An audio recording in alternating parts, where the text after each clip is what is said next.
اس نے خالد کا فیصلہ بدلنے کے لیے اسے قتل کی دھمکی دی۔ خالد اس دھمکی پر مسکرا دیا، مگر اکرمہ برداشت نہ کر سکا، حالانکہ وہ خود خالد کے اس فیصلے کے خلاف تھا۔ ابو سفیان، اکرمہ نے کہا، میں تمہیں اپنے قبیلے کا سردار مانتا ہوں، لیکن خالد کو جو تم نے دھمکی دی ہے وہ میں برداشت نہیں کر سکتا۔ تم خالد کو اپنا مذہب بدلنے سے نہیں روک سکتے۔ اگر تم خالد کے خلاف کوئی کارروائی کرو گے تو ہو سکتا ہے کہ میں بھی خالد کے ساتھ مدینہ چلا جاؤں۔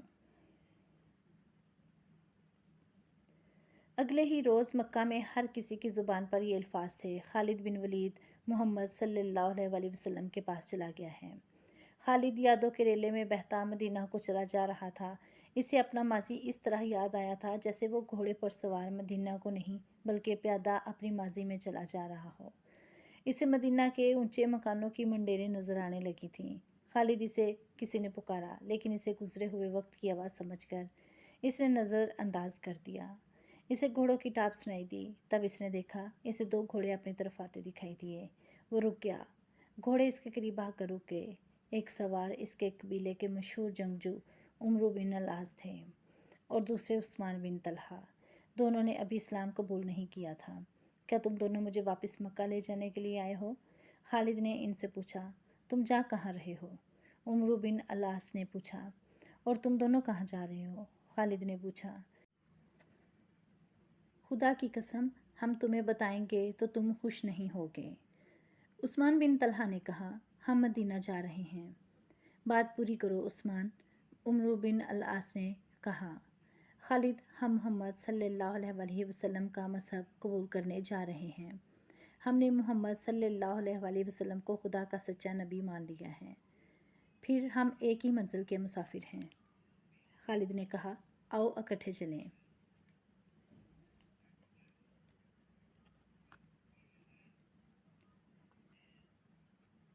وہ 31 مئی 628 کا دن تھا جب تاریخ اسلام کے دو عظیم جرنیل خالد بن ولید اور عمرو بن العاص مدینہ میں داخل ہوئے۔ ان کے ساتھ عثمان رضی اللہ عنہ بن طلحہ بھی تھے۔ تینوں رسول کریم صلی اللہ علیہ وسلم کے حضور پہنچے۔ سب سے پہلے خالد بن ولید اندر گئے، ان کے پیچھے عمرو بن العاص اور عثمان بن طلحہ گئے۔ تینوں نے قبول اسلام کی خواہش ظاہر کی۔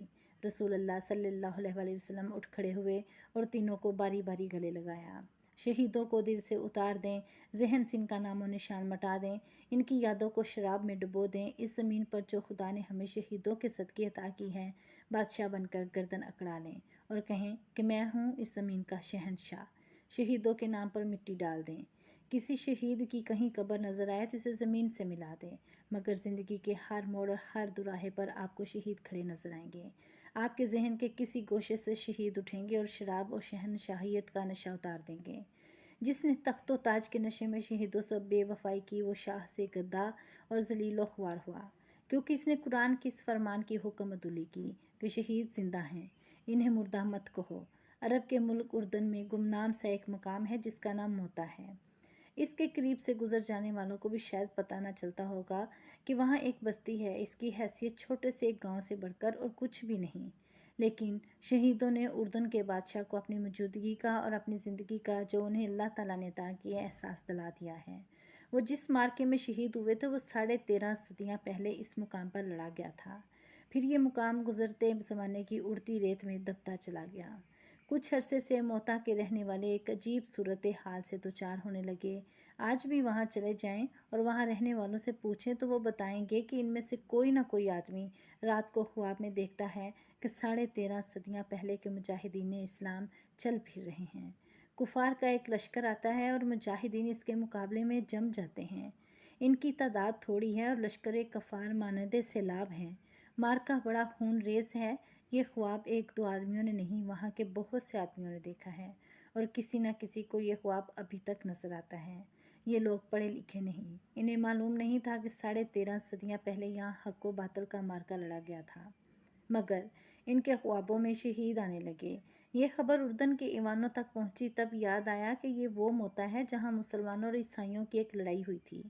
یہ عیسائی عرب کے باشندے تھے۔ شہیدوں نے اپنے زندہ ہونے کا ایسا احساس دلایا کہ اردن کی حکومت نے جنگ موتا اور اس جنگ کے شہیدوں کی یادگار کے طور پر ایک نہایت خوبصورت مسجد تعمیر کرنے کا احکام جاری کر دیے۔ مسجد کی تعمیر 1828 میں شروع ہوئی تھی۔ اس جنگ میں 3 سپہ سالار زید بن حارثہ، جعفر بن ابی طالب اور عبداللہ بن رواحہ یکے بعد دیگرے شہید ہو گئے تھے۔ ان تینوں کی قبریں موتا سے تقریباً 2 میل دور ہیں جو ابھی تک محفوظ ہیں۔ مدینہ میں آ کر خالد بن ولید نے اسلام قبول کیا تو ان کی ذات میں عظیم انقلاب آ گیا۔ 3 مہینے گزر گئے تھے۔ خالد زیادہ تر وقت رسول اکرم صلی اللہ علیہ وسلم کے حضور بیٹھے فیض حاصل کرتے رہتے، مگر انہیں ابھی عسکری جوہر دکھانے کا موقع نہیں ملا تھا۔ وہ فن حرب و ضرب کے ماہر جنگجو تھے۔ ان کا حسب و نسب بھی عام عربوں سے اونچا تھا، لیکن انہوں نے ایسا دعویٰ نہ کیا کہ انہیں سالار کا رتبہ ملنا چاہیے۔ انہوں نے اپنے آپ کو سپاہی سمجھا اور اسی حیثیت میں خوش رہے۔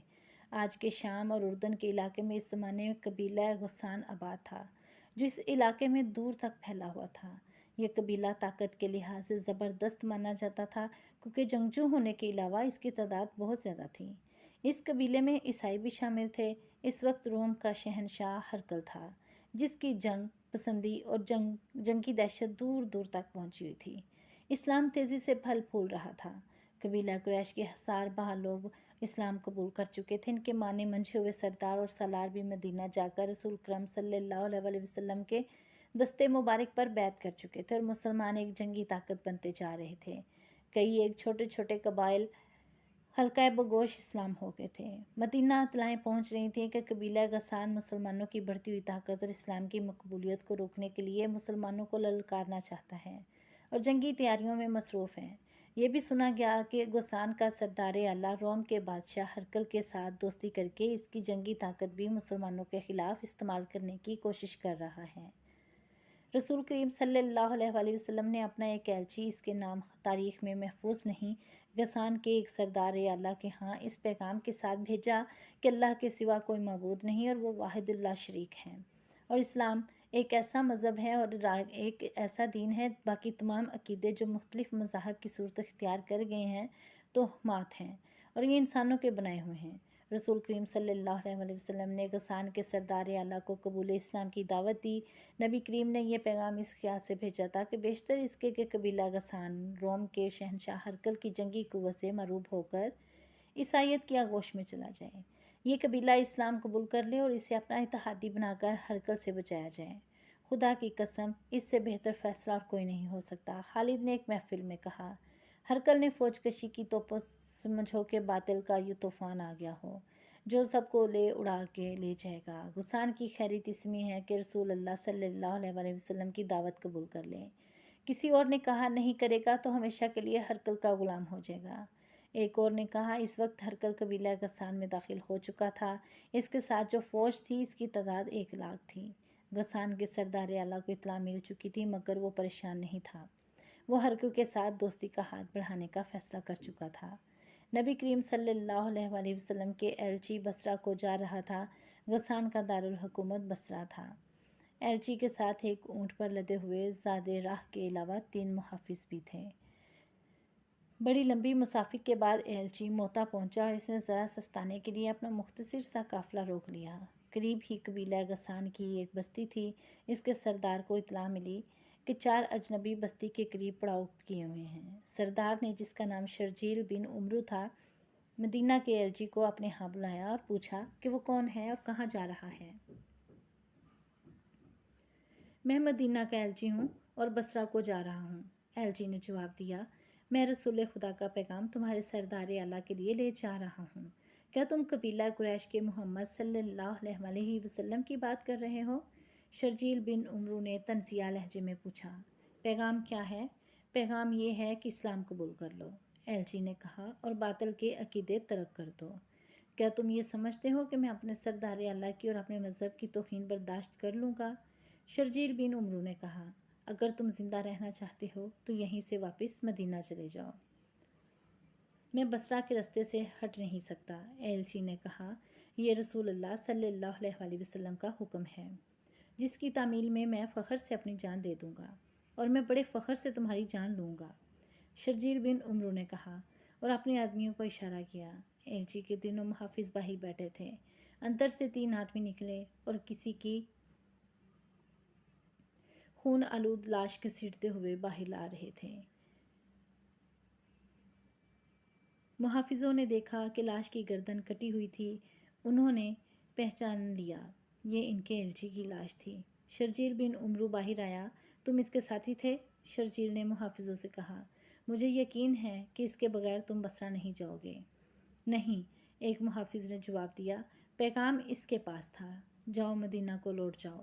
شرجیل نے کہا، اور محمد سے کہنا کہ ہم اپنے قبیلے اور اپنے عقیدے کی توہین برداشت نہیں کیا کرتے۔ اگر یہ شخص بصرہ پہنچ جاتا تو وہاں قتل ہو جاتا۔ خدا کی قسم، ایک محافظ نے کہا، ہم اپنے مہمان کے ساتھ یہ سلوک نہیں کیا کرتے۔ میں تمہیں مہمان سمجھ کر تمہاری جان بخشی کر رہا ہوں، شرجیل نے کہا، اور مجھے یہ نہ کہنا